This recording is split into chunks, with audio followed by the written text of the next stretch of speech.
I played a lot of sport in school and kind of an all-rounder. And actually, it was Tanni Gray-Thompson came into my school in '97 to open our sports hall, and she inspired me about becoming an elite athlete. And I was 14 at the time, and I was really lucky actually. My PE teacher, Anne Bevan, she went to the Commonwealth Games playing hockey, and that was when I decided, right, hockey was going to be my sport. But actually, I wasn't a very good hockey player.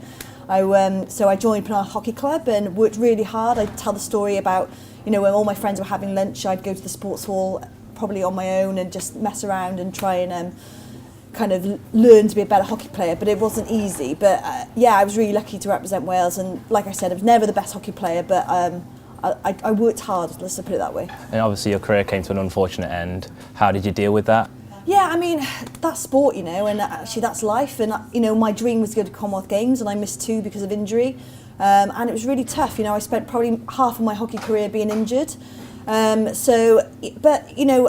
Sport doesn't really, doesn't mean that you get to have what you want. And it's taught me some huge, valuable life lessons. But more importantly, I made a load of friends. And, yes, you reach the highs of playing for Wales, but ultimately it's having that team support around you. And I've made friends for life through hockey. So you've also recently moved into broadcasting, but your first game was at Wrexham. Congratulations. How do you feel that went, and how did you get into it? Yeah, well, it was great for me. It was during the end of my career. I was trying to train to play for Wales, but I'm a bit old now, so my body was a bit tired. So it was a perfect transition. I was asked to go just into the office with BBC Sport Wales and help them out with some bits. And basically, I just took the opportunity with 2 hands and just got into a load of sports, not hockey being one, but football, rugby, cricket. I started updating on BBC Radio Wales this season, particularly on football. Last season was Pro 14 rugby, and then my boss said, do you want to have a go at commentating? And I was like, well, I'll give it a try. And then he went, oh, by the way, you'll be the first woman to do it for BBC if you do. And I was like, oh. So that was a bit terrifying, but it also gave me a bit of a target.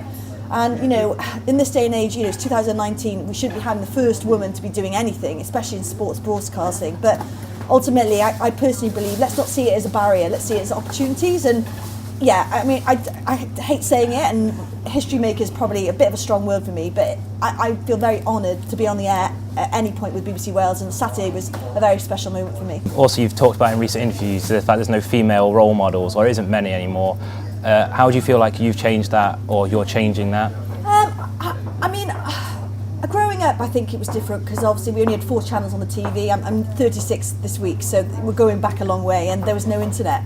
There are female role models, don't get me wrong. We've got loads, and there's people like Jackie Oatley, and I must say, actually, she called me last week before the football, the day of the football. She texted me after, and Jackie Oatley, for those who don't know, was the first woman to commentate on Match of the Day about 10 years ago, and she had huge abuse from the public, to the point where she didn't do it again. But, I just think that's incredible that someone of her stature now, she's presenting World Cup football, can call someone like me, she doesn't know me, she's never met me, and actually support me. And that is special. And I think, there's tons of role models. In Wales we've got so many. We've got Laura McAllister, who's obviously in politics, but she was the chair of Sport Wales, campaigning for women's sports to be better, for LGBT rights to be better. So there are a lot, but, I think everyone can add to making it a more visible world for little girls and boys out there.